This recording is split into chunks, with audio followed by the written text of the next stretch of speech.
나는 출장 중이었고 아내에게 영상통화를 걸었다. 그녀가 화면에서 잠시 비켜났을 때 나는 침대 내 자리에 놓인 빨간색 남성용 롤렉스 시계를 보았다. 나는 아무 말도 하지 않았다. 다음 날, 나는 아내에게 알리지 않고 비행기를 타고 집으로 돌아왔고 장인 장모님을 초대해 우리가 문을 열었을 때 그녀를 깜짝 놀라게 할 계획을 세웠다. 나는 영혼 없는 부산의 호텔방에 앉아 있었다. 밤 11시 30분이야말로 실존적 위기를 겪기에 완벽한 시간이라고 결심했는지 디지털 시계는 그저 멈춰서 있었다. 빌어먹을 시계는 지난 20분 동안 내 불안감을 광고하는 네온사인처럼 깜빡거렸다. 이것이 바로 대한민국 직장인의 현실이다. 시계조차 삶을 포기하는 곳. 나는 하루 종일 고객사 미팅에 시달렸다. 비싼 양복을 차려입은 어른들이 시너지적 패러다임 전환이라는 혁명적인 개념에 대해 4시간 동안 토론하는 그런 종류의 회의 말이다. 사실 그들이 진짜 하고 싶은 말은 아무것도 다르게 하지 않고 돈은 더 벌고 싶다는 것뿐인데도 내 뇌는 온갖 기업의 전문 용어들로 가득 찬 믹서기에 갈린 것 같았다. 내가 원한 건 오직 서연의 얼굴을 보고 내가 왜 매달 이 서커스 같은 출장을 견뎌내는지 다시금 떠올리는 것뿐이었다. 노트북 화면이 외로운 모닥불처럼 빛났고 나는 영상 통화 버튼을 눌렀다. 와이파이가 협조해주는 시간 동안만큼은 거리가 존재하지 않는 척 할 수 있게 해주는 것. 이것이야말로 기술의 가장 위대한 성취다. 만족스러운 연결음과 함께 통화가 연결되었다. 그리고 그녀가 있었다. 명함을 교환하고 값비싼 공항 커피를 마시는 이 바다에서 나를 지탱해주는 닷. 서연의 얼굴이 화면을 가득 채웠다. 픽셀 너머로도 사진 스튜디오에서의 긴 하루가 남긴 뼛속 깊은 피로가 보였다. 그녀의 검은 머리는 집중할 때 짖는 그 특유의 대충 묶은 머리 모양이었고 손끝에는 오후 내내 그녀를 몰두하게 만들었던 예술 작업의 흔적이 남아 있었다. 그녀가 미소 짓자 잠시나마 즐거움이라고는 모르는 누군가가 디자인한 감옥 같던 이 삭막한 호텔방이 덜 답답하게 느껴졌다. 왔어? 그녀의 목소리에는 하루 종일 처음으로 내 가슴을 느슨하게 만드는 따뜻한 익숙함이 묻어 있었다. 부산은 어때? 여전하지 뭐. 여기 사람들은 뭐든 크면 최고라고 생각하는 것 같아. 나는 웃으며 편안함에 대해 듣기만 하고 직접 경험해 본 적은 없는 사람이 디자인한 것 같은 헤드보드에 기댔다. 있잖아, 오늘 미팅에서 자기들 신사옥에 헬리콥터 착륙장이 필요한지 진지하게 논의하더라. 누가 헬기를 가져서가 아니라 헬기 착륙장이 있으면 미래지향적인 리더십을 보여준대. 나는 허공에 따옴표를 그렸고 카메라에는 우스꽝스럽게 보였겠지만 서연의 웃음소리를 들으니 그럴 만한 가치가 있었다. 우리는 평소의 리듬을 되찾았다. 나는 고객 관리의 부조리함에 대해 불평하고 그녀는 폭풍우 속에서 약혼 사진을 찍어야 더 진정성 있어 보인다고 고집부린 예비 신부에 대해 이야기했다. 이것이 우리였다. 이것이 평범함이었다. 수백 킬로미터 떨어진 두 사람이 세상의 끝없는 어리석음에 함께 눈을 흘기는 보이지 않는 실로 연결되어 있었다. 진짜 그 신부는 내가 자기들 뒤로 번개치는 걸 포토샵으로 넣어주길 바라더라니까. 마치 날씨를 조종하는 슈퍼히어로 커플처럼 말이야. 난 사진작가이지마블 스튜디오 시각효과 팀이 아니라고 말해줬어. 그녀는 관자놀이를 문질렀고 피로가 그녀의 얼굴에 더 깊이 자리 잡는 것이 보였다. 가끔 사람들은 카메라가 현실을 담는다는 걸 잊는 것 같아. 자기들 머릿속에서 만들어낸 판타지가 아니라 현실 얘기가 나와서 말인데 내가 말했다. 수요일쯤이면 여기서 끝날 것 같아. 이 사람들 회의도 좋아하지만 골프는 더 좋아하거든. 이번 주말에 무슨 대회가 있다는데 그게 혁명적인 패러다임 전환보다 더 중요한가 봐. 나는 이미 비행기 시간을 계산하며 현관문을 열고 가방을 내려놓고 적어도 48시간 동안은 바깥 세상이 존재하지 않는 척할 상상을 하고 있었다. 서연의 미소가 아주 찰나의 순간 흔들렸지만 나는 그걸 포착했다. 8년의 결혼 생활은 단어 사이의 공간, 심장 박동 하나만큼 더 길게 이어지는 침묵을 읽는 법을 가르쳐준다. 수요일. 좋네. 그녀가 말했지만 목소리에 무언가 거울을 보고 연습한 듯한 부자연스러움이 있었다. 잠깐만 물 좀 마시고 올게. 천둥 번개 얘기를 하도 했더니 목이 마르네. 그녀는 웃었지만 그 웃음소리는 유리에 반사된 햇빛처럼 어딘가 너무 밝고 날카롭게 들렸다. 나는 그녀가 걸어가는 것을 지켜봤다. 바로 그때 우주가 내가 전혀 주문하지 않은 깨달음으로 내 명치를 가격하기로 결심한 모양이었다. 그녀가 일어나면서 노트북 카메라가 살짝 움직였고 갑자기 우리 침실, 우리의 안식처. 수많은 일요일 아침에 각자 다른 신문 섹션을 읽으며 피자에 파인애플이 올라가도 되는지를 놓고 논쟁했던 바로 그 장소의 완벽한 모습이 보였다. 방은 똑같아 보였다. 그녀의 침대 옆 협탁에 쌓인 사진책들.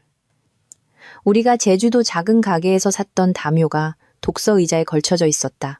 모든 것을 더 마법처럼 보이게 한다며 그녀가 창문 주위에 걸어두자고 고집했던 요정 조명까지 모든 것이 평범해 보였다. 모든 것이 집처럼 보였다. 침대 내 자리에 놓인 새빨간 남성용 롤렉스 시계만 빼고 내가 자는 곳, 지난 8년 동안 빌어먹을 내가 자왔던 바로 그 자리에 그 시계는 배신을 광고하는 네온사인처럼 그 자리에 있었다. 그 빨간색 문자판은 마치 작고 비싼 정지 신호처럼 침실 조명을 받아 반짝였다. 대담하고 화려하고 날 봐. 내가 바로 여기 있어. 그리고 아마 네 아파트 전세금보다 비싼 차를 몰겠지라고 소리치는 듯한 그런 물건이었다. 절대 서연의 스타일이 아니었다. 그녀는 할머니가 물려주신 섬세하고 절제된 디자인의 은색 시계를 찾다. 그리고 그건 절대 내 것도 아니었다. 나는 그렇게 요란한 물건은 죽어도 차지 않을 것이다. 내 시계 컬렉션은 세상의 기한 문제를 해결하려는 시도 없이 시간만 정확히 알려주는 믿음직한 검은색 시티즌 시계단 하나로 이루어져 있었다. 그런데 그 시계가 마치 제자리인 양 내 베개 위에 놓여 있었다. 시간은 이상하게도 태피처럼 늘어났다. 뇌가 정말로 받아들이고 싶지 않은 정보를 필사적으로 처리하는 동안 몇 초가 몇 시간처럼 느껴졌다. 부엌에서 서연이 움직이는 소리가 들렸다. 수천 번의 평범한 밤을 배경음악처럼 채워주었던 찬장 문소리와 물 흐르는 소리. 평범한 소리, 순수한 소리. 하지만 이제는 일상이라는 포장지에 쌓인 거짓말처럼 느껴지는 소리들이었다. 나는 내 얼굴 표정이 변하지 않았다는 것을 깨달았다. 수년간의 고객사 미팅은 내면 세계가 불타오르는 동안에도 표정을 중립적으로 유지하는 기술을 잘 훈련시켜 주었다. 생존 기술로서의 포커페이스. 어차피 기울어진 카메라 때문에 서연은 나를 볼 수 없었지만 어떤 습관은 의식적인 생각보다 더 깊이 뿌리 박혀 있었다. 그녀는 물잔을 들고 돌아와 그 지친 미소를 지으며 다시 노트북 앞에 앉았다. 미안, 골프 대회 얘기하고 있었지? 나는 그녀의 얼굴을 정말로 자세히 들여다보며 죄책감이나 불안함의 흔적, 그 가면을 깨트릴 만한 무언가를 찾았다. 하지만 서연은 언제나 감정을 분리하는 데 능했다. 그것이 그녀를 훌륭한 사진작가로 만든 이유였다. 그녀는 기술적인 것과 감정적인 것을 분리하고 자신의 감정은 안전하게 잠가둔 채 프레임에만 집중할 수 있었다. 아, 맞다. 내 목소리는 내 귀에도 이상할 정도로 평범하게 들렸다. 그 대회가 꽤 중요한 건가 봐. 고객사에서 우리 계약 협상보다 더 중요하다고 하더라고. 나는 잠시 말을 멈추고 의도적으로 느껴질 만큼 침묵을 길게 끌었다. 아마 목요일쯤 돌아갈 것 같아. 아마라는 단어가 우리 사이의 공기 중에 연기처럼 떠다녔다. 나는 어느 목요일이라고 말하지 않았다.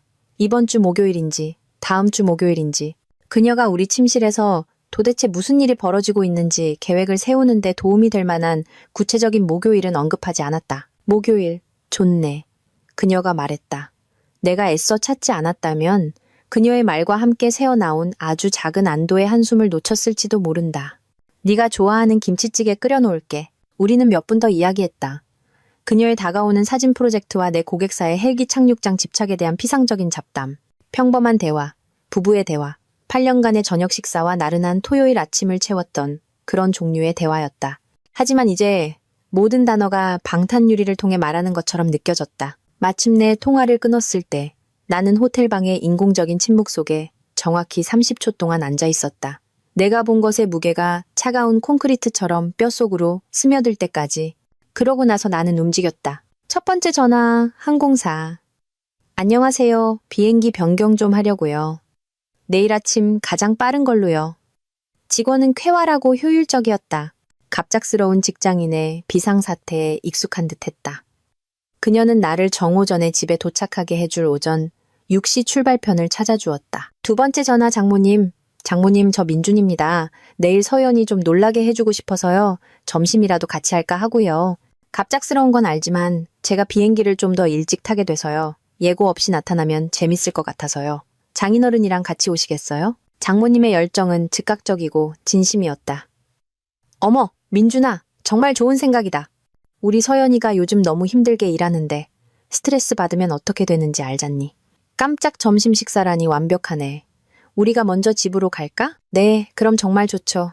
나는 거짓말 속에 진실이 얼마나 쉽게 숨을 수 있는지 감탄하며 말했다. 우리는 분명히 서연을 놀라게 할 것이었다. 단지 장모님이 상상하는 종류의 놀라움이 아닐 뿐. 나는 차라리 완수하고 싶지 않은 임무를 준비하는 군인처럼 체계적인 정밀함으로 짐을 쌌다. 모든 물건을 정성껏 접어 제자리에 놓았다. 손을 바쁘게 움직이는 것은 자정의 전화 통화나 돌이킬 수 없는 결정으로 이어지는 어두운 소용돌이 속으로 마음이 빠져드는 것을 막는다는 의미였기 때문이다. 호흡은 자연스럽게, 느리고 통제된 상태로 이루어졌다. 세상이 허락도 없이 멋대로 재편될 때에도 제 기능을 유지해야 할 때 배우는 그런 리듬이었다. 코로 들이쉬고 입으로 내쉬고 떨림이 멈출 때까지 반복한다. 다음에 무엇을 할지 명확하게 계획할 수 있을 때까지 반복한다. 내일은 흥미로운 날이 될 것이었다. 오전 6시 비행기는 예상대로 상쾌했다. 데오드란트가 선택사항이라고 생각하는 남자와 자신의 통화를 이린 브로드웨이 쇼처럼 여기는 여자 사이의 비좁은 중간 좌석. 하지만 인생이 무너지고 있음을 알리는 환영 인사치고는 기본적인 인간의 품위를 포기한 사람들과 함께 금속 튜브 안에 갇히는 것만큼 적절한 것도 없었다. 나는 비행 내내 작은 창밖을 응시했다. 부산이 기하학적인 패턴으로 작아지는 동안 내 머릿속은 집에 도착했을 때 마주할 17가지 다른 시나리오를 굴리고 있었다. 스포일러를 하자면 현실은 내 상상이 만들어낸 그 어떤 것보다도 훨씬 더 끔찍할 예정이었다. 마치 시멘트 믹서기에 들어갔다 나온 기분으로 김포공항에 착륙했다. 렌터카를 빌렸는데 아내의 외도를 잡으러 가는 길에 새빨간 제네시스 G70을 몰게 된 것은 내 인생에 더 많은 아이러니가 필요하다는 신의 계시 같았다.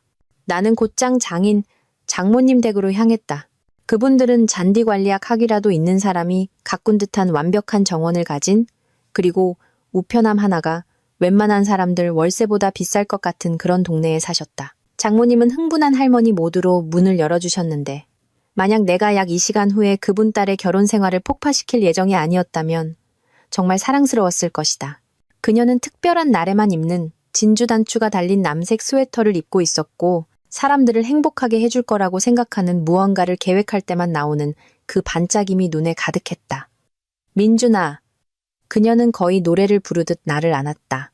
사위를 진심으로 좋아할 때 장모님이 해주는 그런 포옹이었는데 솔직히 그게 이 모든 상황을 10배는 더 최악으로 만들었다.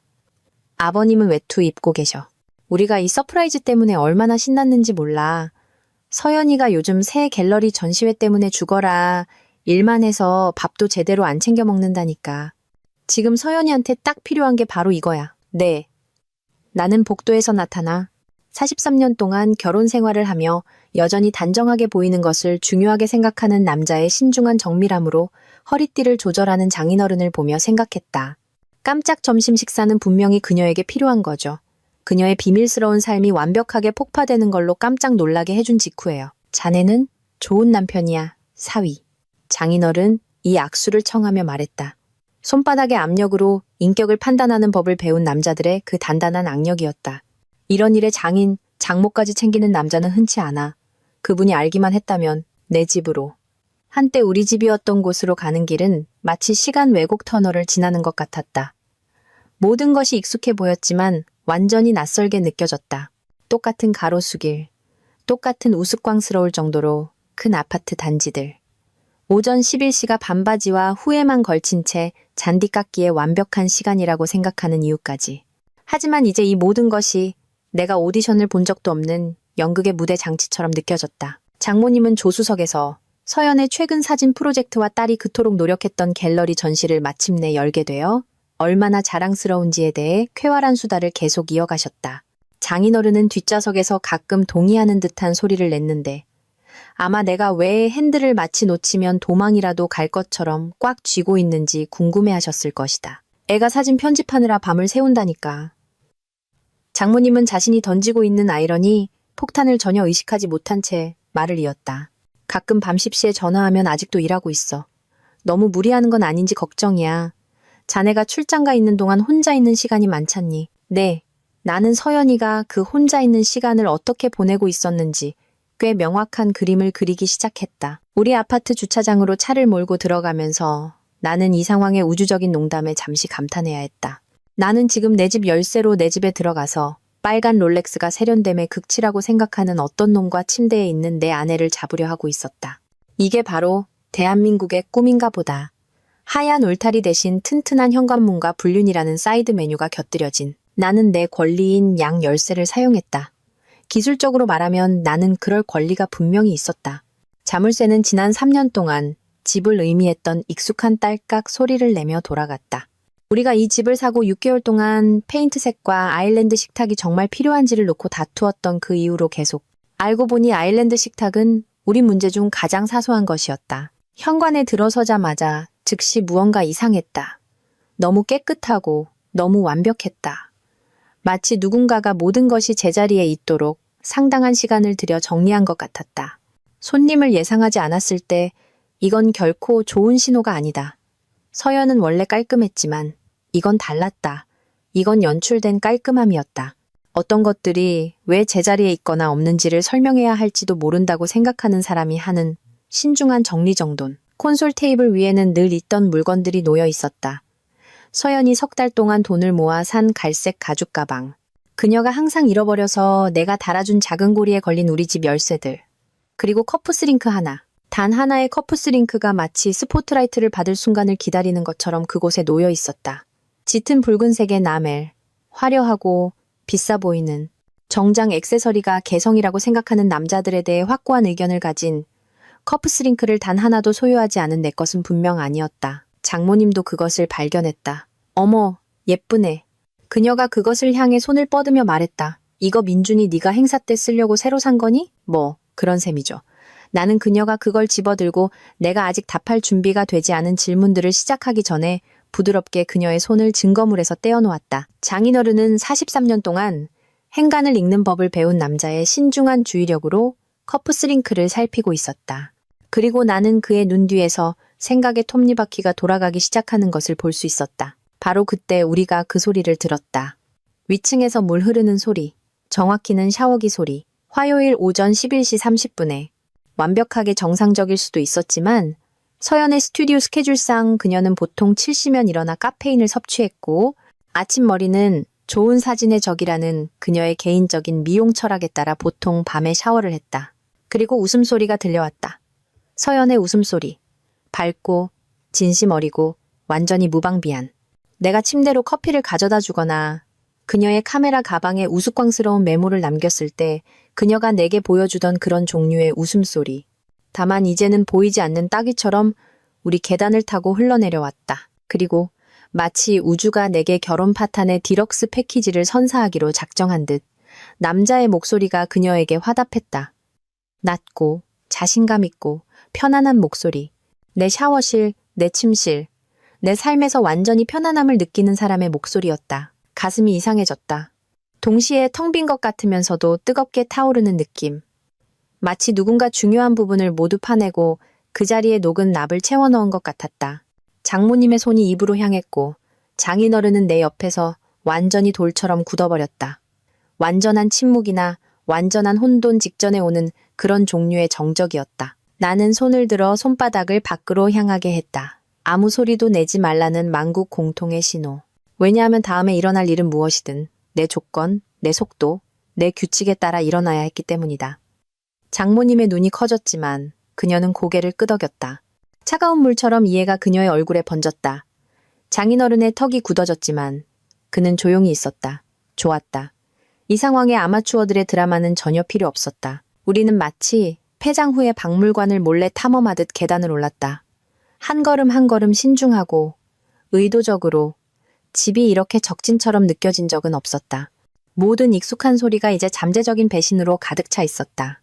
샤워기는 여전히 틀어져 있었고 목소리는 더 조용하고 친밀해졌다. 세상의 모든 사생활을 다 가진 줄 아는 사람들에게나 어울리는 낮은 속삭임이었다. 나는 마치 내 공간에 들어가는 것이 아니라 폭탄을 해체하는 것처럼 천천히 우리 침실 문을 밀었다. 침대는 내가 정말 읽고 싶지 않은 이야기를 들려주는 방식으로 어질러져 있었다. 시트는 뒤틀려 있고 베개는 흩어져 있었다. 사람들이 수평적인 활동에 너무 바빠 집안일을 신경 쓸 겨를이 없을 때 일어나는 그런 종류의 혼돈. 내 협탁, 내가 물장과 읽을 시간이 있는 척하는 책을 두는 내 자리에 2개의 잔이 놓여 있었다. 지금은 비어 있었지만 내가 부산에서 헬기 착륙장 전략에 대해 배우는 동안 그들이 나누었을 낭만적인 건배의 유령 같은 증거를 여전히 담고 있었다. 바로 그때 그가 나타났다. 키가 크고 헬스장에서 만든 어깨, 심리적으로 건강한 수준 이상으로 거울을 보는데 시간을 보내는 남자를 암시하는 인공적으로 완벽한 복근, 허리에는 수건을 두르고 있었다. 내 수건이라는 것을 깨닫자 새로운 짜증이 밀려왔다. 그리고 그의 얼굴을 내 주먹에 소개해주고 싶게 만드는 그 거만하고 만족스러운 표정. 하지만 나를 정말 화나게 한 것은 그의 움찔함이었다. 우리가 거기 서 있는 것을 본 순간 그의 얼굴 전체가 세상의 왕에서 아, 젠장, 내가 계산을 잘못했나로 바뀌는 그 순간 그의 눈은 즉시 내 협탁으로 잘못된 결정의 등대처럼 그곳에 놓인 빨간 롤렉스로 향했다. 마치 그것을 충분히 뚫어지게 쳐다보면 그가 기어나온 대체 차원으로 마법처럼 그를 되돌려 보내주기라도 할 것처럼. 그리고 서연이 욕실에서 나왔다. 내 가운.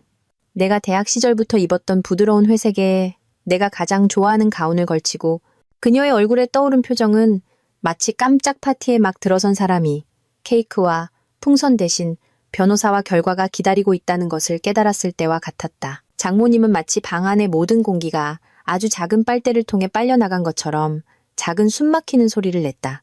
장인어른은 아무 소리도 내지 않았지만 나는 그의 존재만으로도 온도가 10도쯤은 떨어진 것을 느낄 수 있었다. 침묵은 곧 끊어질 고무줄처럼 팽팽하게 늘어졌다. 4명의 어른이 되돌릴 수 없는 선택의 증거로 둘러싸인 침실에 서 있었다.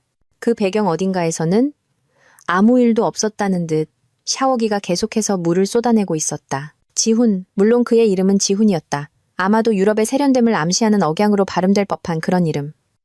그가 먼저 입을 열었다. 큰 실수였다. 이게 보이는 그대로가 아니에요. 그가 시작했다.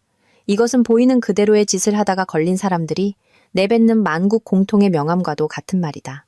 민준 씨, 맞죠? 서연 씨한테 2분 별거 중이라고 들었는데요. 나는 거의 웃을 뻔했다. 거의. 내 침실에서 내 수건을 두르고 반쯤 벌거벗은 채로 내 침대에서 내 아내와 분명히 좋은 시간을 보낸 후에 이 상황을 현실 재창조하려는 그 대담함은 너무나 숨막히게 뻔뻔해서 거의 존경심을 자아낼 뻔했다. 거의. 서연이 자신만의 피해 통제 방식으로 끼어들었다. 민준 씨, 내가 설명할 수 있어. 그녀는 마치 5개월은 너무 늦어버린 갑옷처럼 내 가운을 몸에 단단히 둘렀다. 나는 그녀를 보고, 지훈을 보고, 그리고 세계에서 가장 비싼 고백 편지처럼 내 협탁에 여전히 놓여있는 빨간 롤렉스를 보았다. 8년의 결혼 생활. 그리고 어떤 남자가 범죄 현장을 떠나기 전에 자기 시계를 챙기는 것조차 귀찮아했기 때문에 끝나게 될 것이었다. 방금 다 했잖아. 나는 아이에게 무언가를 설명할 때처럼 부드럽고 정확하게 협탁을 가리키며 조용히 말했다. 방금 모든 걸 다 설명했어. 빨간 시계는 우리 침실 창문으로 쏟아지는 오후 햇살을 받아 죄책감으로 거의 빛나고 있었다. 증거는 거짓말을 하지 않고 변명하지 않으며 몇 달간의 기만을 눈물과 더 잘하겠다는 약속으로 설명하려 하지 않는다. 그저 그 자리에 앉아 가장 불편한 방식으로 진실을 말할 뿐이다. 그 시계에 대한 나의 작은 진실 폭탄 이후에 이어진 침묵은 우주 자체가 숨을 참고 다음에 무슨 일이 일어날지 지켜보기로 결정한 게 아닐까 의심하게 만드는 그런 종류의 고요함이었다. 영화에서 모든 것이 완전히 틀어지기 직전에 시간이 멈추는 듯한 그 순간을 아는가? 그래, 그게 바로 우리였다. 해체된 대한민국 결혼이라는 제목의 뒤틀린 그림 속 일부처럼 침실에 서 있는 우리. 지훈은 그나마 다행스럽게도 부드러운 말로 넘어갈 기회가 공식적으로 닫혔다는 것을 깨달은 것 같았다. 하지만 그렇다고 그가 시도를 멈췄을까? 물론 아니다. 여기는 대한민국. 자신감만 있으면 기본 논리와 당신의 형편없는 인생 선택에 대한 사진 증거를 포함한 어떤 장애물도 극복할 수 있다고 믿는 자유의 땅이자 망상의 고향 아닌가. 저기요. 민준 씨. 그가 내 수건을 허리에 고쳐 매며 말했다. 마치 다른 남자의 침실에 반쯤 벌거벗고 서 있는 대신 합리적인 토론을 위해 자리를 잡는 것처럼. 서연 씨랑 저는 2분이 별거 중인 줄 알았어요. 몇 달 동안 사이가 안 좋았다고 하던데요. 나는 그에게 박수를 쳐주고 싶었다. 그 남자, 배짱 하나는 두둑했다. 아마 작동하는 뇌세포는 없겠지만 배짱은 확실했다. 내 침실에서 현행범으로, 아니 빨간 롤렉스 현행범으로 잡혔는데도 그는 이 상황을 친근한 대화와 악수 한 번이면 해결될 수 있는 오해처럼 포장하려 하고 있었다. 내가 대답하기 전에 서연이 끼어들었다. 오늘 우리의 전략은 팀플레이 가스라이팅이었던 모양이다. 민준 씨, 당신이 생각하는 그런 거 아니야. 그녀가 말했다. 언제나 대화의 희망적인 시작을 알리는 말이다. 지훈 씨랑 나, 그냥. 어쩌다 보니 그렇게 됐어. 계획한 것도 아니고 진지한 것도 아니야. 그냥 뭐? 나는 마치 우리 결혼 생활의 장엄한 붕괴가 아니라 주말 저녁 식사 계획을 논의하는 것처럼 목소리를 차분하고 평온하게 유지하며 물었다. 그냥 편해서? 그냥 외로워서? 그냥 내가 부산에서 기업 헬기 착륙장에 대해 배우는 동안 할 일이라서? 장모님은 여전히 손으로 입을 막은 채 서 계셨다. 마치 실수로 다른 영화 상영관에 들어온 사람처럼 보였다. 로맨틱 코미디를 기대했는데 심리 스릴러를 보게 된 셈이다. 장인어른은 미동도 하지 않았지만 나는 그에게서 실망감이 파도처럼 밀려오는 것을 거의 느낄 수 있었다. 그는 43년 동안 결혼 생활을 했고 여전히 아내를 위해 차문을 열어주고 달력 알림 없이 결혼기념일을 기억하는 남자였다. 자신의 딸이 결혼을 파괴하는 것을 지켜보는 것은 아마도 그가 사랑과 헌신에 대해 믿었던 모든 것을 누군가 슬래지해머로 부수는 것을 보는 것과 같았을 것이다. 얼마나 됐어? 나는 서연이 막 만들어내려던 변명을 끊고 물었다. 왜냐하면 그것이 진짜 질문이었으니까. 이건 충동적인 약함의 순간이 아니었다. 하룻밤 상대의 협탁에 비싼 시계를 두고 가지는 않는다. 이건 패턴이었고 일상이었고 우리 결혼 생활과 평행하게 진행되어 온 마치 뒤틀린 대체 우주 같은 완전한 비밀의 삶이었다. 서연의 눈은 존재하지 않는 탈출구를 찾는 것처럼 옆으로 굴러갔다. 몇 달 됐어? 마침내 그녀가 거의 속삭이듯 말했다. 몇 주가 아니라 몇 달. 어젯밤에 그냥 일어난 일이고 바로 후회했어가 아니었다. 복수형 달들. 내가 부산 출장을 여러 번 가는 동안 그녀는 여기서 낭만적인 저녁 식사와 비싼 선물, 그리고 할머니의 결혼 반지를 여전히 끼고 있다는 사실에 대한 명백한 무관심으로 가득 찬 별개의 관계를 구축하고 있었다. 서연아, 장모님이 속삭였다. 그 단어는 불타는 교회에서 드리는 기도처럼 터져나왔다. 남편 집에서. 그리고 바로 그것이었다. 이 일을 보통의 불륜보다 훨씬 더 최악으로 만든 것. 이건 모텔방에서의 실수나 차 뒷좌석에서의 어리석은 순간이 아니었다. 이건 내 집, 내 침대. 내가 주 60시간 일해서 지불하고 우리가 함께 꾸미고 안전해야만 했던 내 공간이었다. 그녀는 우리의 안식처로 그를 데려왔고 그것이 기혼 여성에게 완벽하게 용납되는 행동이라고 생각했던 모양이다. 장인어른이 마침내 입을 열었다. 그의 목소리는 방금 자신의 딸이 자신이 알아보지 못하는 누군가가 되는 것을 목격한 남자의 무게를 담고 있었다. 서연아, 단지 그녀의 이름이었지만 그가 말하는 방식에는 아마 어떤 설교보다도 더 깊이 파고드는 43년의 결혼 지혜와 실망감이 담겨 있었다. 나는 여전히 거기에 서 있는 지훈을 보았다. 마치 우리가 문명화된 대화와 일종의 시간 공유 협정으로 이 모든 것을 해결할 수 있을지도 모른다고 생각하는 것처럼. 지훈 씨, 나는 마치 환영받지 못한 방문 판매원에게 말하듯 침착하고 정중한 목소리로 말했다. 이제 옷 입으셔도 됩니다. 현관문은 저쪽입니다. 나는 가장 가까운 스타벅스로 가는 길을 알려줄 때 쓸 법한 무심한 손짓으로 계단을 가리켰다. 그는 입을 열었다. 아마도 이 모든 것이 큰 오해이고 우리는 모두 어른이라는 내용의 연설을 하려던 참이었을 것이다. 하지만 내 표정에 무언가가 이것이 협상이 아니라는 것을 전달했음이 틀림없다. 그는 내 침실 주위에 흩어놓았던 옷들을 집어들고 합리적으로라는 말을 중얼거리며 욕실로 서둘러 퇴각했다. 합리적? 물론이지 친구. 다른 남자의 아내와 그의 침대에서 놀아나고 그가 그 상황에 감격하지 않았을 때 놀라는 것만큼 합리적인 건 없으니까. 지훈이 옷을 입고 아마도 자신의 인생 선택에 대해 고찰하는 동안 나는 우리 옷장으로 걸어갔다. 우리가 두 번째 결혼기념일 여행 때 제주도 골동품 가게에서 샀던 그 큰 참나무 옷장, 그리고 주말 여행 갈 때 가져가는 작은 캐리어를 꺼냈다. 돌아올 계획을 세울 때 쓰는 그런 종류의 캐리어. 서연은 내가 그것을 침대 위에 놓는 것을 지켜봤다. 그녀의 얼굴은 마치 드라마 오디션을 보는 것처럼 6가지 다른 감정을 오갔다. 민준 씨, 뭐 하는 거야? 30분 줄게. 나는 여전히 부자연스러울 정도로 차분한 목소리로 말했다. 그 사람 물건 싸. 전부 다. 그 사람한테 속한 거, 그가 여기 두고 간 거, 그 사람을 떠올리게 하는 거 전부 다. 이 가방에 넣고 다시는 이 집에 들어오지 않게 해. 민준 씨, 제발. 그녀가 시작했다. 그리고 눈물이 터져 나왔다. 정확한 타이밍에 우리 얘기 좀 해. 상담받을 수도 있잖아. 이게 나쁘게 보이는 건 알지만 하지만 뭐? 나는 여전히 모두를 소리치는 것보다 더 불안하게 만드는 그 대화 톤을 유지하며 말을 끊었다. 하지만 네가 외로웠다고? 하지만 내가 출장을 다닌다고? 하지만 우리 침실에서 몇 달 동안 비밀스러운 만남을 계획한 게 사실은 내가 부산에서 심령술로 감지했어야 할 도움의 요청이었다고? 눈물이 통하지 않자 그녀는 분노를 택했다. 당신은 여기 있지도 않잖아? 그녀의 목소리는 우리가 완전한 드라마틱한 붕괴 영역으로 진입하고 있음을 의미하는 그 음높이까지 올라갔다. 항상 출장 가고, 항상 일하고, 항상 다른 곳에 있잖아. 나더러 어쩌라고? 그냥 여기서 영원히 혼자 앉아 있으라고? 모르겠네, 서연아. 나는 한때 우리 침대였던 것에 가장자리에 앉으며 말했다. 다른 남자랑 내 남편 침대에서 자기 전에 내 남편이랑 먼저 얘기를 해보는 건 어땠을까? 그냥 내 생각이야. 내가 구식이라서 그런가. 지훈이 완전히 옷을 입고 욕실에서 나왔다. 그는 지구상의 다른 어떤 곳에라도 있고 싶어하는 표정이었다. 똑똑한 남자군. 그는 서연에게 나중에 전화하겠다고 중얼거리며 거의 계단으로 질주했다. 현관문이 그의 뒤에서 판사의 망치처럼 최종적인 소리를 내며 쾅 닫혔다. 그리고 이제 넷이 남았다. 서연은 바람피운 배우자의 변명 베스트 히트곡을 차례로 읊었다. 진지하지 않았어. 아무 의미도 없었어. 당신을 사랑하는 걸 멈춘 적은 없어. 우리 이거 고칠 수 있어. 그리고 내 개인적인 최애. 당신은 너무 비합리적이야. 왜냐하면 아내가 당신의 목욕 가운을 입고 당신의 공동 침실에서 혼외정사를 벌이지 않기를 기대하는 것이 현대 결혼의 기준치를 너무 높게 설정한 것이었기 때문이다. 나는 이미 결정을 내리고 그저 공연이 끝나기를 기다리는 남자의 인내심으로 그 모든 것을 들었다. 마침내 그녀의 기세가 꺾였을 때 나는 일어나 창가로 걸어갔다. 우리가 바비큐 파티와 생일 파티, 그리고 이제는 다른 사람들에게 일어난 일처럼 느껴지는 모든 평범한 부부의 일들을 했던 우리 뒷마당을 내다보았다. 집이 조용해지고 깨끗해지면 그때 얘기할게. 나는 돌아보지 않고 말했다.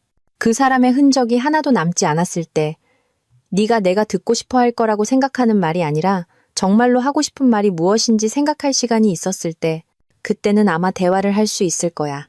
하지만 오늘은 아니야. 장모님은 정말 고맙게도 마침내 끼어들었다. 오늘은 아니야, 서연아. 그녀가 단호하게 말하며 딸의 어깨에 손을 얹었다. 마치 그녀가 이 상황을 더 악화시키는 것을 물리적으로 막는 것처럼. 우리랑 집에 가자. 모두들 숨 좀 돌리게. 나는 장인, 장모님, 전장인, 장모님. 인생 최악의 날을 보내고 있는 현재의 장인, 장모님을 마주 보았다. 관계 용어가 복잡해지고 있었다. 와주셔서 감사합니다. 내가 말했다. 이런 모습을 보여드려서 죄송합니다. 두 분의 따님이 몇 달 동안 이중 생활을 해왔다는 걸 이렇게 알게 되어서 죄송합니다. 장인어른이 앞으로 나섰고 나를 완전히 무너뜨리는 행동을 했다. 그는 이전과 같은 단단한 악력으로 다시 내 손을 잡고 말했다. 사위, 이건 자네 잘못이 아니야. 자네는 사과할 게 아무것도 없어. 장모님은 나를 안았고 나는 그녀의 어깨가 살짝 떨리는 것을 느낄 수 있었다. 우리는 민준이 자네를 사랑해. 그녀가 속삭였다. 다음에 무슨 일이 일어나든 그건 변하지 않아. 그들은 서연을 데리고 집으로 돌아갔다. 나는 내 침실에 서서 8년의 자네와 내 인생 전체를 방금 날려버린 매우 비싼 시계에 둘러싸인 채 남겨졌다. 지훈이 인간 형태의 지독한 숙취처럼 내 집에서 스르르 빠져나가고 서연이 패배한 리얼리티 TV 참가자처럼 부모님과 함께 떠난 후 나는 내 부엌에 서서 내 인생의 이방인이 된 기분을 느꼈다. 침묵은 귀가 먹먹할 정도였다. 나른한 일요일 아침에 편안한 고요함이 아니라 폭탄이 터진 후 모두가 무엇이 아직 서 있는지 지켜보는 무겁고 의미심장한 침묵이었다. 그래서 당연하게도 나는 세상이 무너졌을 때 모든 대한민국 남성이 하는 일을 했다. 목록을 만들었다. 왜냐하면 총알 포인트와 체계적인 문제 해결만큼이나 재앙적으로 탈선한 삶을 통제하고 있다는 느낌을 주는 것은 없기 때문이다. 스티브 잡스도 자랑스러워했을 것이다. 의제 첫 번째 항목, 새로운 자물쇠.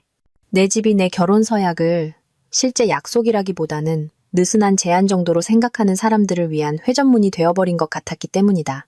나는 휴대폰을 꺼내 동네 열쇠 가게 리뷰를 훑어보기 시작했다. 개인적인 종말의 한가운데에서도 유튜브 튜토리얼로 기술을 배운 사람에게 내 집의 보안을 맡길 수는 없었기 때문이다. 그때 나는 방가 열쇠를 찾았다. 별점 5점의 리뷰는 유능한 장인 정신에 보내는 연애편지 같았다. 빠른 작업, 합리적인 가격, 당신이 대답하고 싶지 않은 질문은 하지 않음, 완벽했다. 내가 가장 원하지 않는 것은 내가 마치 조폭에게 셔틀당하는 것처럼 화요일 오후에 집 전체 열쇠를 왜 바꿔야 하는지 알고 싶어하는 수다스러운 열쇠 수리공이었다. 전화를 걸자 그의 목소리는 즉시 내가 올바른 선택을 했다는 느낌을 주는 차분하고 안정적인 음질을 가지고 있었다. 새 자물쇠요. 외부문 전부 다요. 내가 말했다. 얼마나 빨리 오실 수 있나요? 20분이면 갑니다. 그가 한치의 망설임도 없이 말했다. 현금인가요? 카드인가요? 현금요. 내가 대답했다. 이 모든 상황이 디지털 발자국을 남기지 않는 종류의 거래를 요구하는 것 같았기 때문이다. 방가 아저씨는 빠르고 말없이 일하는 전문가를 알아보는 것 같았다. 그는 낮고 아는 듯한 웃음을 터뜨렸다. 선생님, 제가 이 일을 15년 했습니다. 화요일 오후에 일어날 수 있는 모든 종류의 비상사태를 다 봤죠. 선생님 일은 선생님 일입니다. 대한민국 만세, 그리고 재량의 가치를 이해하는 유능한 서비스 전문가들에게 신의 축복이 있기를. 열쇠 구세주를 기다리는 동안 나는 즉흥적으로 만든 내 인생 되찾기 체크리스트의 두 번째 항목에 착수했다. 재정적 안정. 사랑은 눈이 멀었을지 모르지만 이혼 변호사들은 시력이 아주 좋고 나는 내 감정적 붕괴가 재정적 피바다로 변하는 것을 내버려둘 생각은 없었기 때문이다. KB국민은행의 오 과장님은 3년 동안 내 계좌를 관리해왔다. 돈을 모노폴리 현금처럼 취급하고 고객 서비스를 필요하고 여기는 20대 은행 직원들을 상대하는 데 지친 이후부터였다. 그녀는 구식이었고 다른 사람의 돈이 장난감이 아니며 재량이 선택적 업그레이드가 아닌 전문적인 요구사항이라는 것을 실제로 이해하는 종류의 은행 관리자였다. 박 부장님, 내가 그녀의 사무실로 들어섰을 때 그녀가 말했다. 내 얼굴을 한번 보고는 즉시 위기관리 모드로 전환했다. 무엇을 도와드릴까요? 나는 상황을 대략적으로 설명했다. 결혼 생활의 붕괴, 자산 보호 필요, 혼전 계약서 관련, 그리고 그녀가 금융 요새로 변신하는 것을 지켜보았다. 1시간 안에 그녀는 우리의 공동 계좌를 동결하고 내 이름으로만 된 새 계좌를 열어주었으며 서영과 내가 지난 8년 동안 맺었던 모든 공동재정 약속에 대한 완전한 감사를 안내해 주었다. 퇴직연금은 안전합니다. 그녀가 체스마스터가 말을 움직이는 듯한 정밀함으로 서류를 책상 위로 밀며 말했다. 집은 부장님 단독 명의시네요. 구입하실 때 잘하셨습니다. 공동예금과 적금은 변호사들이 정리할 때까지 동결됩니다. 하지만 개인 계좌는 건드리지 않았습니다. 그녀는 의자의 등을 기댄 채 정기적으로 사람들의 삶이 무너지는 것을 지켜보는 데서 오는 전문적인 연민으로 나를 살폈다. 대부분의 사람들이 결혼 준비를 하는 것보다 이 가능성에 대해 더 잘 준비하셨네요. 정말 우울했지만 이상하게도 위안이 되었다. 재정적 독립성을 어느 정도 유지하려는 나의 편집증적인 고집이 불신 문제가 아니라 우연히도 훌륭한 인생 계획이었던 셈이다. 집에 돌아와 나는 서류함에서 우리의 혼전계약서를 꺼냈다. 그렇다, 우리는 혼전계약서를 썼다. 그리고 그렇다, 서연은 우리의 사랑이 기본적인 인간 본성을 포함한 모든 장애물을 극복할 것이라고 생각했을 때 불평 없이 서명했다. 그 문서는 깨끗하고 철저했으며 내 변호사가 서연은 절대 바람피우지 않을 것이라는 내 항의에도 불구하고 주장했던 멋진 유책 사유 조항을 포함하고 있었다. 유명한 마지막 말이 바로 저런 것이겠지. 법률 용어를 읽는 것은 마치 이 상황을 위한 로드맵을 보는 것 같았다. 과거의 민주는 현재의 민준이 자신의 결혼 생활에서 탈출구가 필요할지도 모른다고 예상했고 사려 깊게도 하나를 제공해 주었다. 아이러니가 너무 짙어서 버터 나이프로도 자를 수 있을 것 같았다. 하지만 그 다음이 어려운 부분이었다. 아무도 예상치 못한 폭발의 파편처럼 우리의 공동공간에 흩어진 감정적 잔해를 처리하는 것. 나는 선물부터 시작했다. 그것들이 이 모든 난장판에서 가장 복잡한 부분이었기 때문이다. 8년의 생일, 기념일, 그리고 이거 보고 내 생각나서 샀어라는 순간들. 그 당시에는 너무나 의미 있었지만 지금은 내 자신의 화려한 상황 파악 능력 부족의 증거처럼 느껴졌다. 그녀가 5주년 기념일 선물로 준 에스프레소 머신. 너무 맛있는 커피를 내려줘서 거의 종교적인 경험에 가까웠던 그 고급 이탈리아산 머신은 보관 더미로 갔다. 서연이 우리 결혼에 무슨 짓을 했든 그녀는 커피까지 망치지는 않았고 남자는 어딘가에 선을 그어야 했기 때문이다. 그녀가 나를 위해 골라준 책들. 들어본 적도 없는 작가의 SF 소설 2권이었지만 결국 사랑하게 된 책들. 그것들도 보관 더미로 갔다. 문학은 연대 책임으로 불륜죄를 짓지 않았다. 하지만 그녀가 작년 크리스마스에 준 시계. 우리가 영원히 함께할 시간을 상징한다는 그 시계는 우리 마지막 휴가에서 찍은 액자 사진, 그리고 세계 최고의 남편이라고 쓰인 커피 머그잔과 함께 곧장 폐기 상자로 들어갔다. 세계 최고의 남편은 헬기 착륙장 설치에 대해 배우는 동안 바람을 맞는 모양이니 아마 그 머그잔은 처음부터 비꼬고 있었던 것일지도 모른다. 나는 거실 바닥에 앉아 우리 관계의 고고학적 발굴 현장에 둘러싸여 있었다. 어떤 기억이 살아남을 자격이 있고 어떤 기억을 묻어야 하는지 알아내려 했었다. 마치 내 인생의 박물관 큐레이터가 된 것 같았다. 역사를 보존하는 대신 내가 기억하고 견딜 수 있는 부분을 결정하는 것. 그때 나는 수진에게 문자를 보냈다. 2주 휴가 필요, 개인적인 비상사태. 그녀의 답장은 30초도 안 돼서 돌아왔다. 팀에 이미 말해뒀어요. 부장님 무기한 휴가라고. 숨 좀 돌리세요, 부장님. 무슨 일이든 간에 숨 쉬세요. 이것이 바로 수진이 단순한 동료 이상인 이유였다.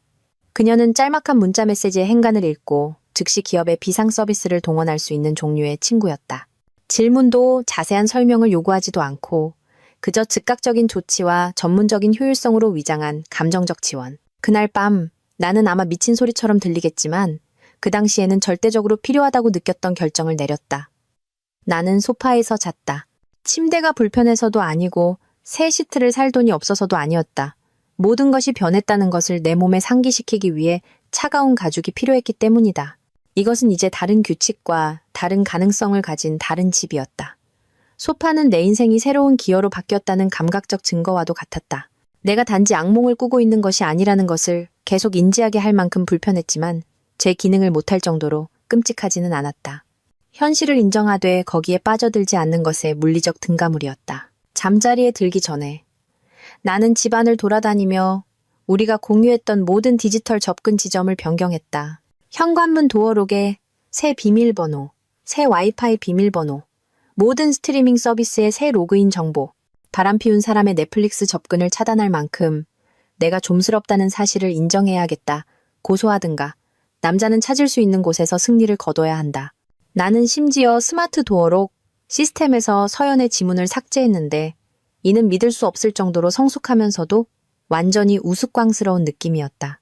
하지만 휴대폰 화면을 몇 번 탭하는 것만으로 그녀의 디지털 정체성이 우리의 공유 공간에서 사라지는 것을 보는 데는 어떤 만족감이 있었다. 현대의 문제는 수동 공격적 기술 관리를 포함하더라도 현대적인 해결책을 필요로 한다. 사진들이 가장 어려운 부분이었다. 우리는 벽난로 위, 냉장고, 집안 곳곳에 행복한 작은 지뢰처럼 사진을 흩어놓았고 그것들은 더 좋았던 시절을 상기시키기 위해 기다리고 있었다. 나는 그것들을 버릴 수는 없었지만 쳐다보고 있을 수도 없었다. 그래서 나는 마치 긴 잠을 재우듯 하나씩 뒤집어 놓았다. 나중에 무엇이 살고 무엇이 죽을지 결정할 것이다. 나중에 내가 우리 결혼 사진을 보면서 내 자신의 화려한 어리숙함의 증거를 연구하는 기분을 느끼지 않을 때, 하지만 지금은 뒤집어 놓는 것만으로도 충분했다. 보이지 않으면 잠시 마음에서 멀어진다. 내가 더 이상 부부의 절반이 아닌 지금, 내가 누가 될 것인지 알아낼 공간을 주는 것이다. 나는 그 소파에서 잠이 들었다. 마치 하루 종일 내 옛삶을 조각조각 해체하고 다음에 올 것을 위한 기초를 준비한 기분이었다. 내일은 변호사와 서류 작업, 그리고 8년간의 공유된 모든 것을 푸는 모든 지루한 행정적 세부 사항들을 가져올 것이다. 하지만 오늘 밤 나는 그저 내 집 소파에서 마침내 진실과 함께 홀로 잠드는 한 남자일 뿐이었다. 나는 소파에서 잠이 깼다. 마치 감정적 파괴에 대한 통신 강좌를 수료한 누군가가 운전하는 트럭에 치인 기분이었다. 하지만 적어도 그건 내 트럭이었고 내 파괴였다.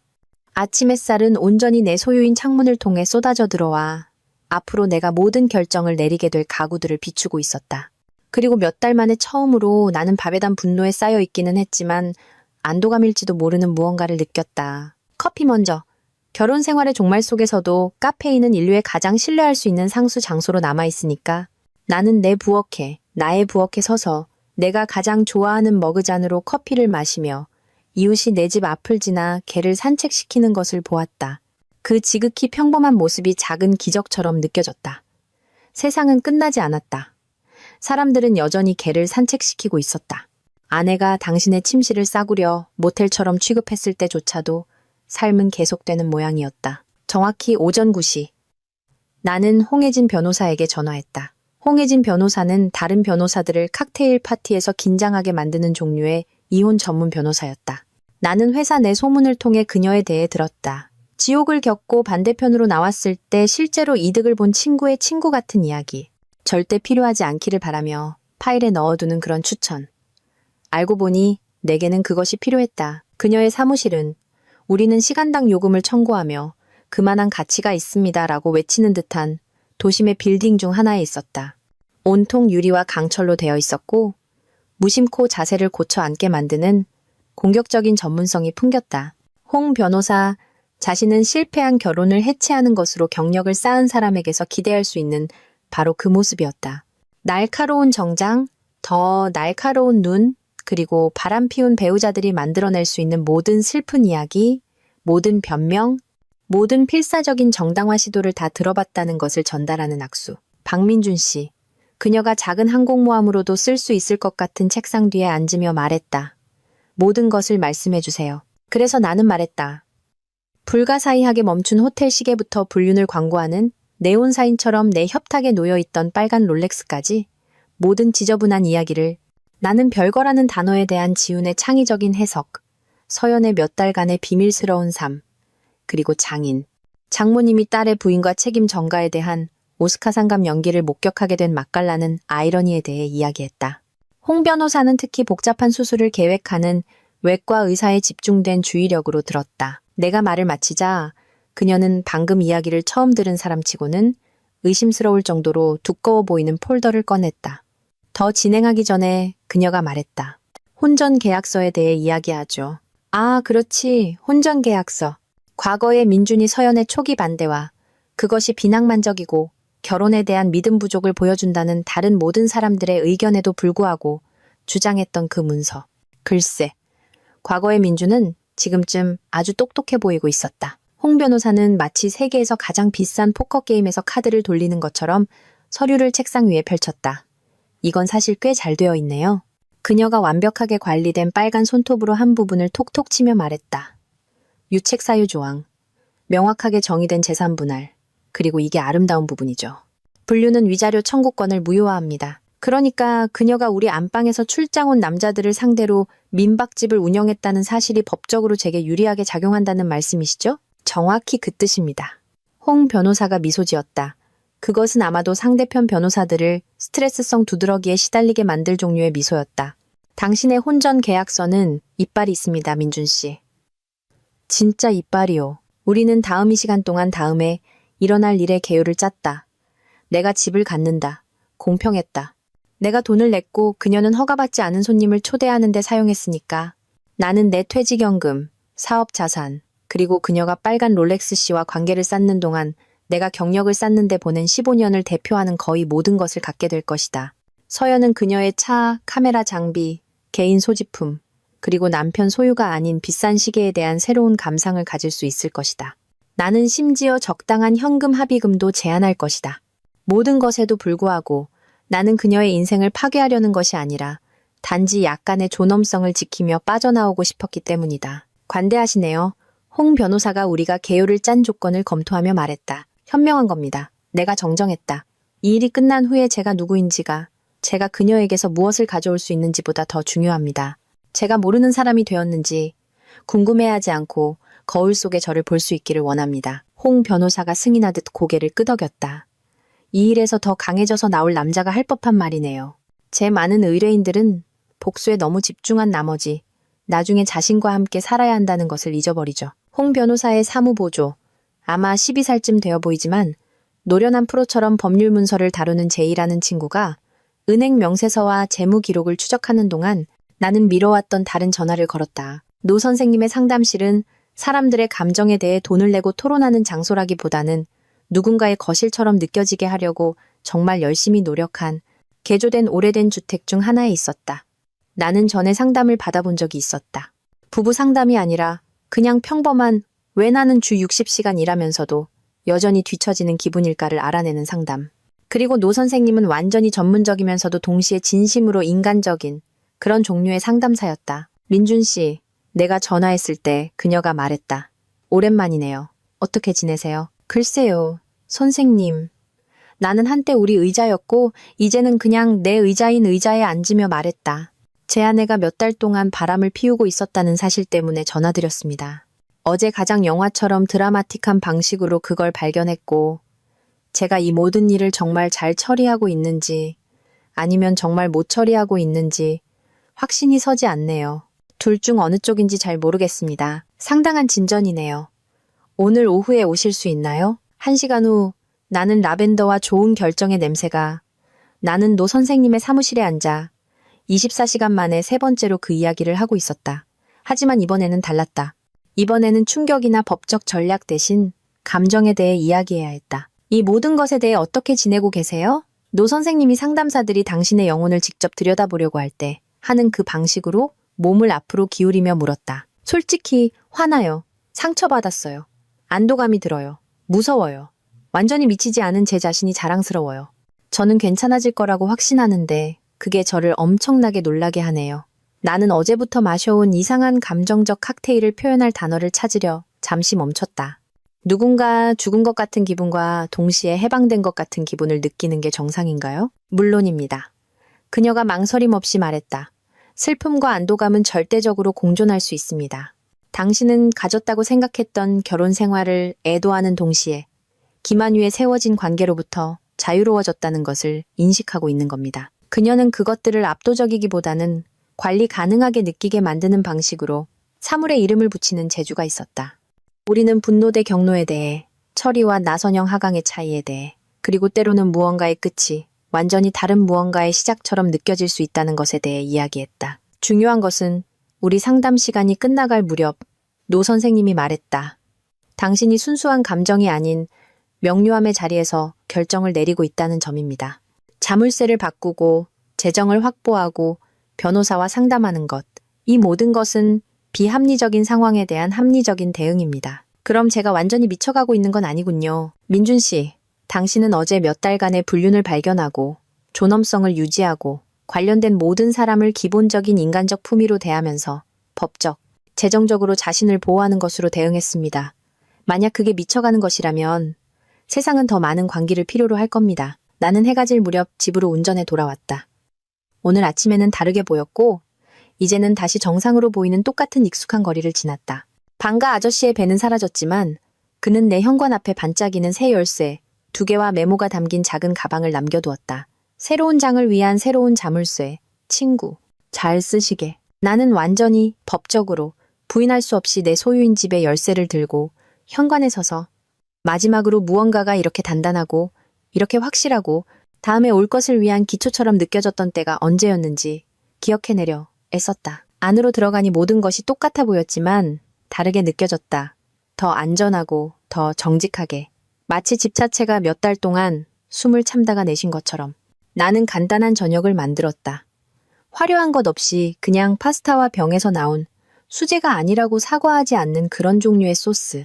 그리고 부엌 식탁에 앉아 오늘의 성과를 검토했다. 새 자물쇠 완료. 계좌 동결 완료. 법적 대리인 완료. 상담사 상담 완료. 감정적 붕괴는 추후 공지시까지 연기. 결혼이 거짓말이었다는 것을 발견한 날치고는 나쁘지 않았다. 나는 빈집을 향해 물잔을 들어 가짜 건배를 했다. 화요일을 위하여 나는 큰 소리로 말했다. 자기 집에서 혼잣말을 하는 것은 미친 짓이 아니다. 그것은 자기 자신과 편안하게 지내는 연습이다. 내일 나는 다음에 올 것을 알아내기 시작할 것이다. 오늘 밤 나는 그저 내 새 자물쇠가 있는 내 집에 앉아 내 간단한 저녁을 먹으며 내가 정직한 생계를 꾸리려 애쓰는 동안 다른 누가 내 침실을 사용하고 있을지 궁금해할 필요가 없는 심오한 사치를 감사할 것이다. 평화와 고요함이 이렇게 좋게 들린 적은 없었다. 다음 날 아침 나는 마리 콘도라도 기쁨의 눈물을 흘렸을 인물을 가지고 깨어났다. 완전한 침실 재구성. 내가 가구 배치가 운명을 통제한다고 믿는 무슨 풍수질이 광신자라서가 아니라 내 아내가 허가받지 않은 손님들을 초대했던 공간에서 자는 것이 깨진 유리로 각을 하는 것만큼이나 매력적으로 느껴졌기 때문이다. 나는 마치 범죄 현장에서 증거를 제거하는 것처럼 침대를 벗겼다. 솔직히 말해서 그게 진실에서 그리 멀지 않았다.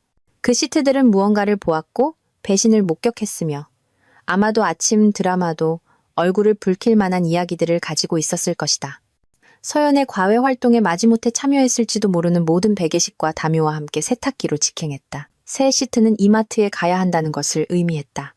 목요일의 일정에는 새로운 시작과 빌어먹을, 지운을 상징하는 색이 무엇인지 결정하려 대형마트를 헤매는 것이 포함될 예정이었다. 나는 남색으로 결정했다. 차분하고 남성적이며 이 침대는 이제 한 사람의 것이고 그 사람은 실개수 스레드 카운트에 대한 훌륭한 취향을 가지고 있다고 말하는 종류의 색. 집에 돌아와 나는 침실을 완전히 다른 공간으로 바꾸었다. 내 책들을 내 협탁에 보여주기 위해 있던 허세 가득한 사진 이론 서적이 아니라 내가 실제로 읽는 진짜 책들을, 내 램프는 내가 원하는 바로 그 위치에, 협탁은 필수품을 제외하고 모든 것을 치웠다. 물잔, 휴대폰 충전기, 그리고 신중하게 고른 액자 사진 하나. 그 사진은 작년 여름장인 장모님 댁 뒷마당 삼겹살 파티에서 찍은 것이었다. 나, 장모님, 그리고 장인어른 이웃의 우스꽝스러운 정원 장식품, 컬렉션에 대해 내가 한 말에 한창 웃고 있는 모습이 담겨 있었다. 우리 손은 격렬하게 움직이고 있었고 그릴에서 피어오르는 연기는 완벽하게 아련한 배경을 만들어냈으며 우리 셋은 진심으로 행복해 보였다. 그것은 당신을 하나로 묶어준 관계가 더 이상 존재하지 않을 때조차도 어떤 관계는 살아남는다는 증거였다. 나머지 모든 것은 이것이 기쁨을 주는가 아니면 그냥 거짓말을 상기시키는가 라는 철저한 검증을 거쳤다. 알고 보니 우리의 공유된 기억 대부분은 기쁨보다는 메스꺼움에 가까운 무언가를 불러일으켰다. 그래서 그것들은 식탁 위에 엎드린 채 미래의 내가 그들의 운명을 결정하기를 기다렸다. 내가 분명히 정신이 나간 사람의 집중된 강도로 가구를 재배치하는 와중에 초인종이 울렸다. 수진이 내 현관의 작은 화분 하나를 들고 자세한 설명 없이도 무슨 일이 일어나고 있는지 정확히 아는 사람의 표정을 짓고 서 있었다. 이게 필요할 것 같아서요. 그녀가 세상에서 가장 단호해 보이는 다육식물을 건네며 말했다. 이건 거의 죽이는 게 불가능해요. 한동안 물 주는 걸 잊어버릴 수도 있는 인생의 큰 변화를 겪는 사람들에게 딱이죠. 여러분, 박수진입니다. 실용적인 선물을 들고 나타나서 불편한 질문은 하지 않는 그런 종류의 친구.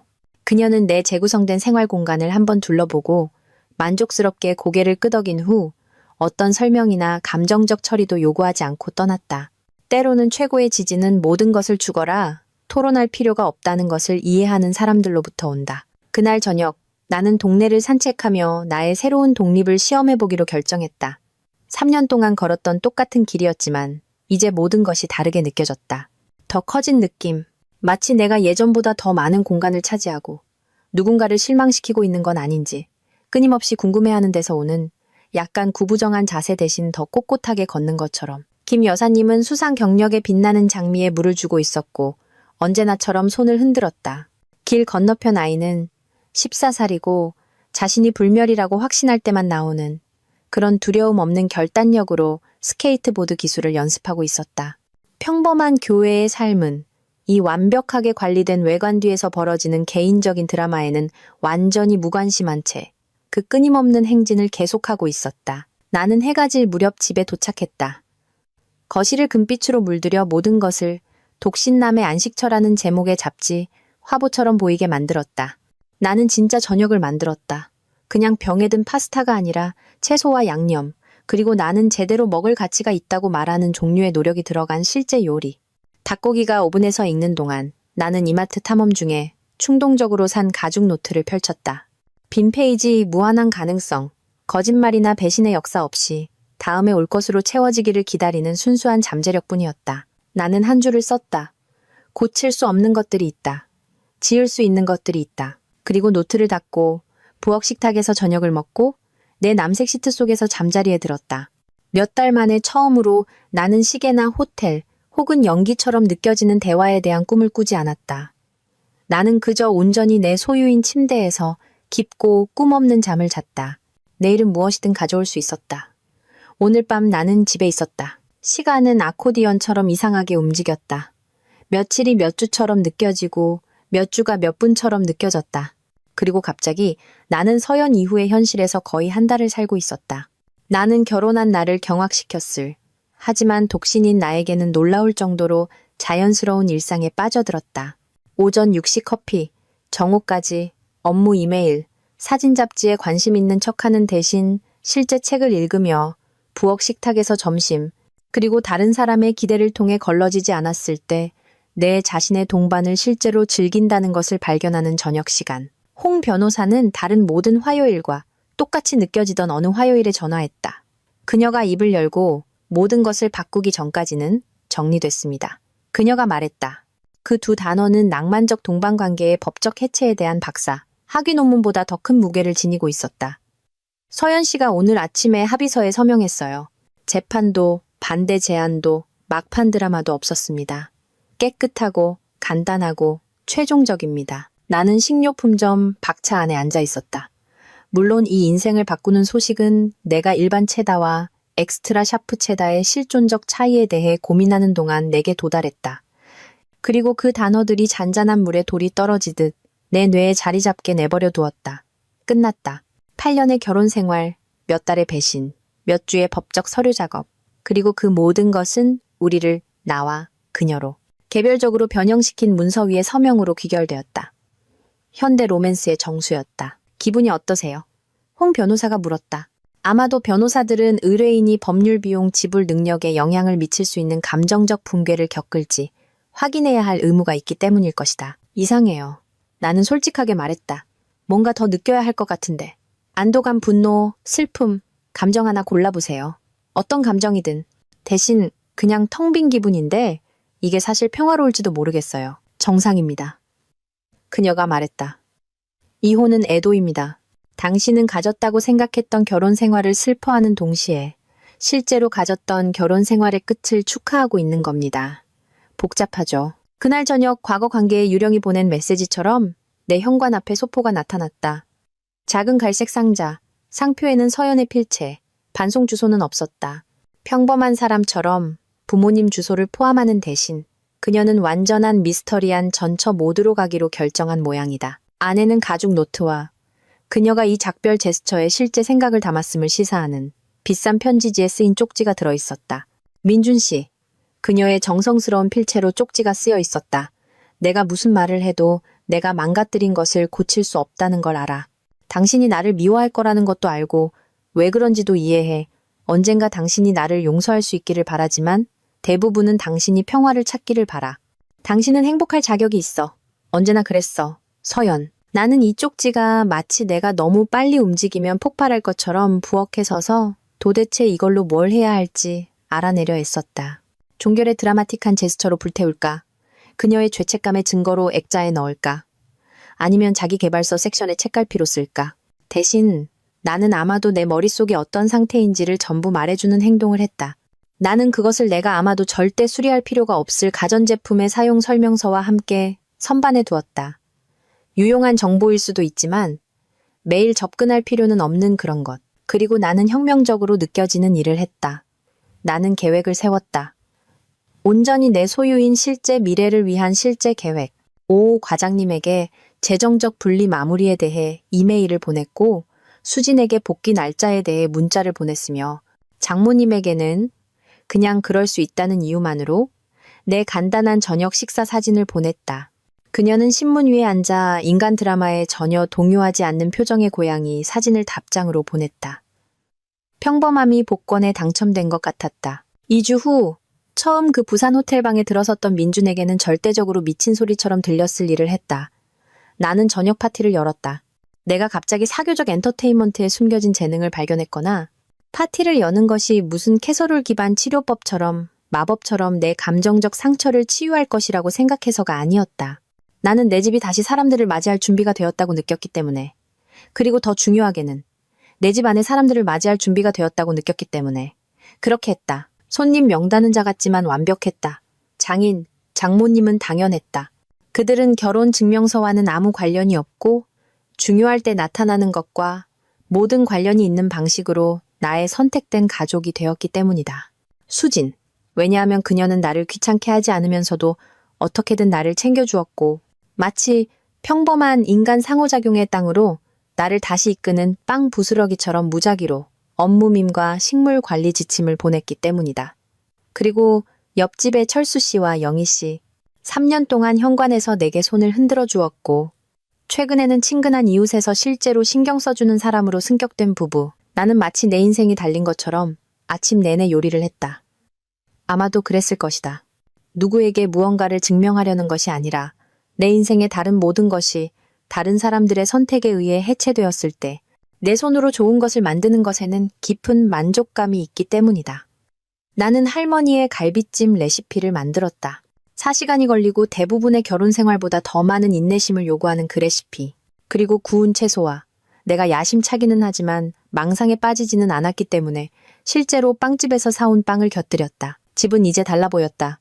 나는 거실을 서연이 안전하고 시대를 초월한다는 이유로 골랐던 베이지색 대신 평온함처럼 느껴지는 따뜻한 회색으로 다시 칠했다. 번역하자면 지루하기 짝이 없지만 누구의 심기도 건드리지 않을 가능성이 높은 색. 나는 가구 배치를 바꿔 모두가 케이블 프로그래밍을 통한 신의 개입을 기다리는 것처럼 TV만 쳐다보는 대신 대화 공간이 실제로 대화를 장려하도록 만들었다. 내 예술 작품이 이제 벽에 걸려 있었다. 내가 수년간 수집한 사진들. 단지 벽 공간을 용납될 만한 장식적 내용물로 채우는 대신 내게 의미 있는 작품들, 장인, 장모님이 도착했을 때 그들은 마치 그 공간을 처음 보는 것처럼 현관에서 잠시 멈췄다. 어떤 면에서는 실제로 그랬다. 이곳은 그들이 일요일 저녁 식사와 명절 축하를 위해 방문했던 집이 아니었다. 이곳은 내 취향에 따라 배치되고 내 선택으로 장식되고 내 삶을 위해 디자인된 나의 집이었다. 민주나 장모님이 40년 동안 집을 환영하는 공간으로 만들어 온 사람의 신중한 주의력으로 주위를 둘러보며 말했다. 정말 멋지구나. 꼭 너 같은 느낌이야. 장인어른은 이미 내가 창가 근처에 설치한 새 책장으로 끌려가고 있었다. 마침내 좋은 문학을 알아보는 사람을 찾은 남자의 집중된 관심으로 제목들을 훑어보고 있었다. 자네 책 취향이 아주 훌륭하군. 그가 내가 약 6개월 동안 읽으려고 했던 시어도어 루스벨트의 전기를 꺼내며 말했다. 수지는 와인과 진정으로 자기 자신에게 편안한 사람에게서만 나오는 그 특유의 사교적 자신감을 가지고 나타났다. 젠장, 민준 씨. 그녀가 변신한 공간을 보며 말했다. 여기를 가구 전시장이 아니라 진짜 집으로 만들어놨네요. 마치 그냥 존재하는 게 아니라 드디어 여기서 살기로 결심한 것 같아요. 철수 씨와 영희 씨는 수제 쿠키와 내가 왜 처음부터 그들을 좋아했는지 기억나게 해주는 편안한 대화를 가져왔다. 그들은 음식을 칭찬하고 새로운 페인트 칠을 감탄했으며 한 번도 서연을 언급하거나 왜 요즘 그녀를 보지 못했는지. 어색한 질문을 하지 않고 내 집에서 저녁 내내 보냈다. 이웃 외교의 정수였다. 우리가 모두 내 식탁 주위에 앉았을 때 장인어른이 와인잔을 들었다. 내 손님들을 위해 배치된 내 식탁, 내 저녁 파티를 주최하는 민준이를 위하여. 그가 말했다. 어려운 문을 선택하고 그 문을 통과한. 우리는 너무 많이 먹었고 철수 씨의 재앙적인 집수리 시도 이야기에 웃었으며 주말 농산물 시장 여행 계획을 세웠다. 내 사교 달력은 이제 사전 계획을 포함할 만큼 충분히 탄탄해진 모양이었다. 마침내 모두가 작별 인사를 하고 곧 다시 만나자고 약속하며 떠났을 때 나는 더러운 접시와 빈 와인잔에 둘러싸인 부엌에 서서 혁명적으로 느껴지는 무언가를 깨달았다. 집은 조용했지만 비어있지는 않았다. 좋은 대화, 진심, 어린 웃음, 그리고 의무나 죄책감, 혹은 지난 1년 동안 내 결혼 생활을 이끌었던 복잡한 감정 때문에 그곳에 있는 사람들이 아니라 실제로 그곳에 있고 싶어하는 사람들과 함께 있을 때 오는 그런 종류의 온기로 가득 차 있었다. 나는 비싼 문진처럼 내 카운터 위에 놓여있던 빨간 롤렉스 상자를 집어들고 한참 동안 그것을 쳐다보다가 마침내 몇 달 만에 한 가장 똑똑한 일을 했다. 나는 홍 변호사에게 문자를 보내 증거 파일에 추가하라고 말했다. 어떤 것들은 과거에 속한다. 어떤 것들은 변호사와 함께 있어야 한다. 그리고 다른 사람들의 형편없는 선택을 상징하는 비싼 시계 같은 것들은 당신의 부엌 카운터를 제외한 어디에나 속한다. 한 달 후 나는 내 인생의 한 장을 공식적으로 끝내고 다른 장을 시작하는 이메일을 받았다. 제목, 최종 판결, 혼인관계, 해소. 변호사들도 드라마에 대한 재능이 있는 모양이었다. 나는 파란색 머그잔으로 커피를 마시며 부엌 식탁에 앉아 그것을 열었다. 맑은 하늘과 새로운 시작을 떠올리게 해서 특별히 산 머그잔이었다. 그리고 대략 축하합니다. 당신은 공식적으로 독신이며 누구와도 상의하지 않고 원하는 실수를 저지를 자유가 있습니다. 로 번역되는 법률 용어를 읽었다. 안도감은 즉각적이고 복잡했다. 절대 뛰고 싶지 않았지만 어쨌든 완주한 마라톤을 끝낸 것 같았다. 나는 법적으로, 재정적으로, 감정적으로 자유로워졌다. 내 등 뒤에서 몰래 그것을 해체하고 있던 누군가와 함께 인생을 쌓는 8년으로부터. 하지만 자유는 알고 보니 그 나름의 도전을 동반했다. 다른 사람의 선호가 당신의 의사결정 과정을 어지럽히지 않을 때 당신이 실제로 무엇을 원하는지 알아내는 것과 같은. 나는 오렌지 한 봉지와 시내 빵집에서 산 간단한 바닐라 케이크를 들고 장모님 댁으로 운전해 갔다. 내가 마치 비타민을 배달하는 좋은 이웃처럼 사교적 방문에 과일을 가져가는 종류의 사람이 되었기 때문이다. 화려하지도 않고 내 이혼 축하라고 외치지도 않는, 그저 그들이 절대 그럴 필요가 없었을 때도 나를 계속 아껴주기로 선택한 사람들과 나눌 달콤한 무언가. 그들은 마치 창가에서 내 차를 기다리고 있었던 것처럼 함께 문을 열어주었다. 그리고 그들의 따뜻한 환대는 마치 몇 달 동안 동굴에 있다가 햇빛 속으로 들어서는 것처럼 나를 덮쳤다. 이 사람들은 이 상황을 어색하게 만들 모든 이유가 있었다. 나는 결국 그들의 딸과 이혼한 남자였다. 하지만 대신 그들은 내가 긴 여행에서 집에 돌아온 것처럼 나를 환영했다. 민주나 장모님이 즉시 내게서 오렌지와 케이크를 받아들며 말했다. 마치 내가 마음을 바꿔 다시 가져갈까봐 두려워하는 것처럼. 타이밍 딱 맞네. 아버님이 방금 단계 당긴다고 하셨거든. 저 양반은 빵이랑 무슨 심령적인 연결이라도 있나 봐. 우리는 그들의 부엌 식탁 주위에 앉았다. 우리가 발견해 어색한 여파를 헤쳐나갔던 바로 그 식탁. 우리가 이혼 후 가족관계의 규칙을 정립했던 곳. 그리고 우리를 하나로 묶어준 상황에도 불구하고 우리가 어떻게 서로를 사랑하는지 알아냈던 곳. 대화는 언제나처럼 흘러갔다. 장인어른의 골프 친구의 파스코어에 대한 창의적인 해석에 대한 불평. 장모님의 북클럽의 로맨스 소설이 진짜 문학으로 간주되는지에 대한 계속되는 드라마에 대한 업데이트. 그리고 불안의 원천이 더 이상 아닌 가정생활로부터의 업데이트를 위해 끊임없이 휴대폰을 확인하지 않고 일의 리듬으로 돌아가는 것에 대한 내 이야기. 그래서 다음은 뭐야? 장인어른이 인생의 작은 즐거움은 적절한 주의를 기울일 가치가 있다는 것을 배운 남자의 정밀함으로 케이크를 자르며 물었다. 무슨 큰 계획이라도 있어? 직업 변경? 자신을 찾기 위한 전국 일주 여행? 그렇게 드라마틱한 건 없어요. 나는 웃었다. 그래도 몇 년 동안 말만 하던 사진 수업을 들어볼까 생각하고는 있어요. 배우자가 뭘 하고 있는지 궁금해하며 자유시간을 보내지 않게 되니 취미를 위한 실제 시간이 생기더라고요. 장모님의 얼굴이 당신이 행복하기를 진심으로 바라는 사람들에게서만 나오는 그런 종류의 열정으로 환하게 빛났다. 정말 멋지다. 그리고 그거 알아? 넌 항상 구도에 대한 좋은 눈을 가졌어. 네가 물건을 배열하는 방식, 공간을 보는 방식에서 그걸 느꼈어. 그 다음 일요일, 그들은 체스 세트와 또 다른 식물을 가지고 내 문 앞에 나타났다. 이번에는 장모님이 내 거실에 좋은 기운을 가져다 줄 것이라고 주장한 작은 나무였다. 내가 문을 열어 그들을 들여보냈을 때 우리는 모두 잠시 멈췄다. 마치 이것이 이제는 다르다는 것을 집단적으로 인정하는 것처럼. 그들은 사위의 집, 딸이 살던 곳, 가족 의무의 중립지대를 방문하는 것이 아니었다. 그들은 거기에 있고 싶었기 때문에 내 손님으로 나의 집에 들어오고 있었다. 내 창문을 통해 쏟아지는 햇빛이 내가 다시 칠한 파란색 캐비닛에 부딪혀 좋은 결정이 시간이 지남에 따라 복리로 쌓인다는 시각적 증거처럼 모든 것을 차분한 색조로 물들였다. 내 식탁은 세 사람을 위해 차려져 있었다. 간단한 흰색 접시와 내가 혼자일 때는 굳이 사용하지 않았던 좋은 식기들. 내가 적절한 식탁 차림에 노력을 할 가치가 있다고 결정한 모양이었다. 네가 자랑스럽다. 장모님이 나를 안으며 속삭였다. 그 말은 내가 필요로 하는지 몰랐던 깜짝 선물처럼 나를 덮쳤다. 자랑스럽다. 동정적이거나 나를 안타까워하거나 내 통제 밖의 상황의 희생자처럼 대하는 것이 아니었다. 내가 결혼 생활의 완전한 붕괴를 어느 정도의 품위와 존엄성으로 처리한 방식에 대해 자랑스러워했다. 장인어른은 게임을 진지하게 받아들이는 남자의 체계적인 주의력으로 내 커피 테이블 위에 체스판을 설치했다. 자네 차례야. 그가 마치 내게 인생 자체를 선물하는 것처럼 체스판을 가리키며 말했다. 나는 지난 주말 농산물 시장에서 산 작은 오르골에 태엽을 감았다. 오래된 장이 끝나는 대신 새로운 장이 시작되는 것처럼 들리는 부드럽고 희망적인 무언가.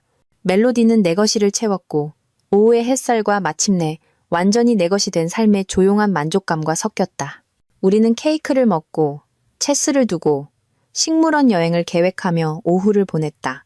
장모님이 새로운 난초 전시회를 보고 싶어 했고 장인어른은 일본 정원 섹션이 그들의 뒷마당에 대한 아이디어를 줄지도 모른다고 생각했기 때문이다.